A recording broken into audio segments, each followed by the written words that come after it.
Au coin de la rue occupée, dans une ville remplie de gens, il y avait une grande école. L'école cachait une grande salle de classe où on pouvait trouver 2 garçons entre les autres étudiantes. Les 2 garçons s'appelaient Cheyenne et Nahum.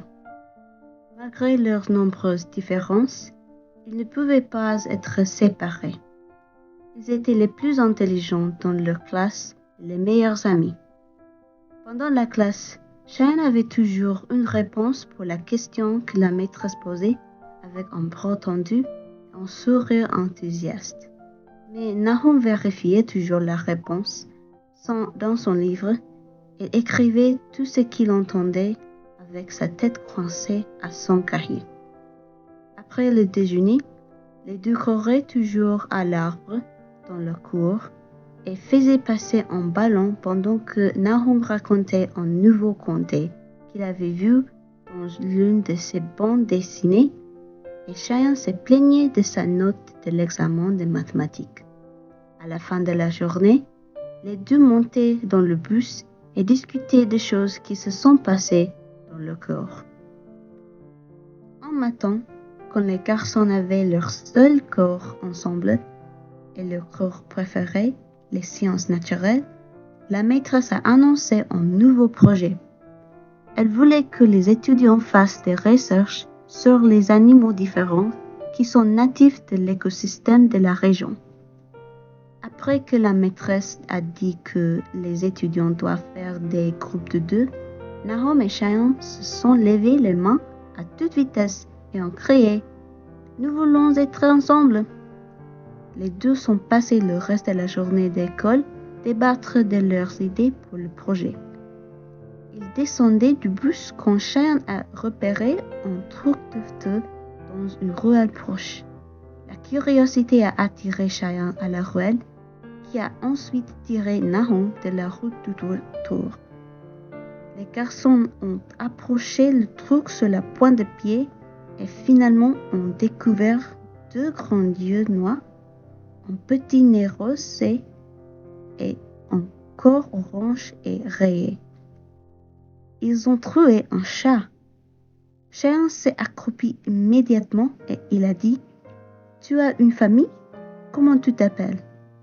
Le chat était inquiet de l'introduction de Cheyenne et il a reculé sa tête, une action qui a révélé un coup sans un collier.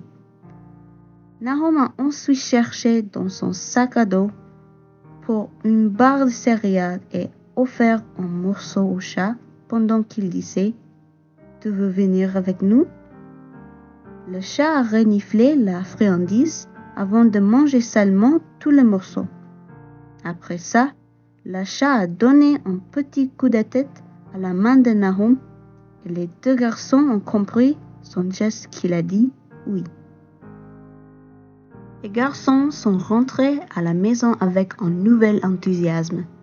Nahum est rentré avec des infos à raconter pour ses parents et Cheyenne est rentré avec un nouveau membre de sa famille. Les parents des 2 garçons étaient nerveux et ils ont exprimé leurs soucis. « Le chat pourrait être rabique, » dit la maman de Nahum. « Il doit retourner à la nature. » Le papa de Nahum a simplement hoché sa tête et Nahum l'a reflété pendant qu'il faisait ses devoirs. « Nous pouvons élever le chat jusqu'à ce que nous trouvions une bonne maison pour lui, » dit le papa de Cheyenne pensivement, pendant que Cheyenne caressait attentivement le chat. La maman de Cheyenne relevait rapidement le chat en réponse à l'inquiétude de Baba et elle a alors dit « Jusqu'alors, laissez-nous laver ce chat mignon. » Le lendemain, les 2 étudiants travaillent sur le projet, contents que leurs parents ont voulu s'occuper du chat, quand Nahum a doucement suggéré une idée. « Et si nous créons un nom pour le chat, si tu peux le garder ?» Les yeux de Cheyenne ont pétillé et il a répondu un nom qu'il avait entendu dans son cours d'espagnol, un nom qui décrit le poil doré du chat, Artemio. Donc les garçons sont passés ces classes à construire un collier fantasy pour leur nouvelle muse. À la fin de la journée, après descendre du bus, Cheyenne a saisi Nahum vers sa maison pour traîner avec Artemio et finir les projets. Après quelques heures, Cheyenne, Nahum et Artemio étaient entourés d'articles imprimés et des livres empruntés. Nahum écrivait dans son cahier quand Cheyenne a bondi de son lit pour trouver son appareil. « Qu'est-ce que tu fais? Nous devons faire des recherches, dit Nahum. Je prends des photos d'Artemio et je travaille. Ces photos feront notre projet le meilleur, Cheyenne a crié. C'est à quoi Nahum a répondu avec un fredonnement. Ce soir, après que Nahum a retourné à la maison, Cheyenne et Artemio se préparaient pour aller au lit quand Cheyenne a entendu la voix de son baba. Oui, le chat est un animal errant. Bien sûr, nous l'apportons dès que nous pouvons. Cheyenne a compris ce que Baba a dit et il était contrarié. Donc, avec une pointe de vitesse, il a soulevé Artemio et il l'a prudemment mis dans son placard avec un paquet de crackers, un bol de l'eau et une vieille couverture. Cheyenne espère que Baba ne prendrait pas son chat s'il ne pouvait pas le trouver. Le jour suivant, Cheyenne a présenté sa nouvelle idée à Nahum pendant que les deux finissaient leur projet. Et si nous amenons Artemio à la classe demain, tu peux finir le projet à ta maison et je peux le préparer. Nahum a regardé Cheyenne avec un regard aigre qui a seulement empiré l'inquiétude de Cheyenne. Je ne sais pas. Nous devons peut-être le laisser tranquille.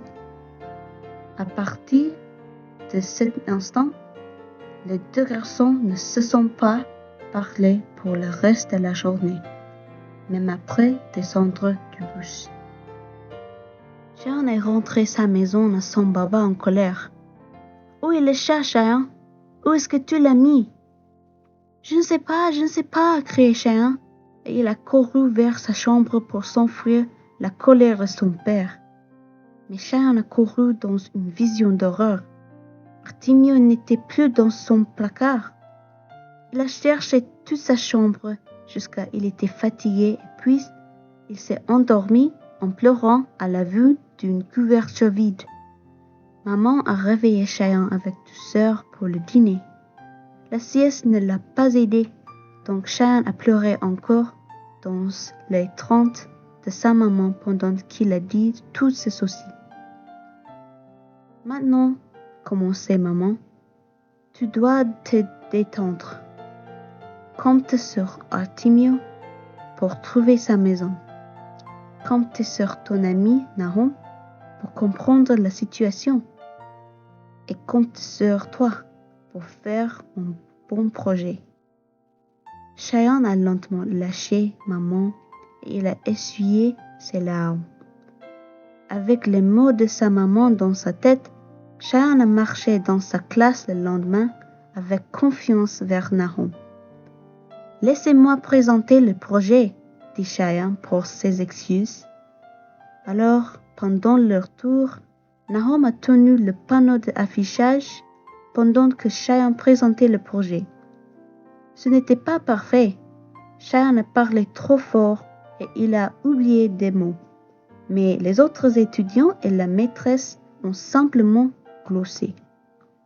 À la fin de la journée, après que les meilleurs amis ont quitté l'école, les bus se remplissaient de bruit et de rire une fois encore.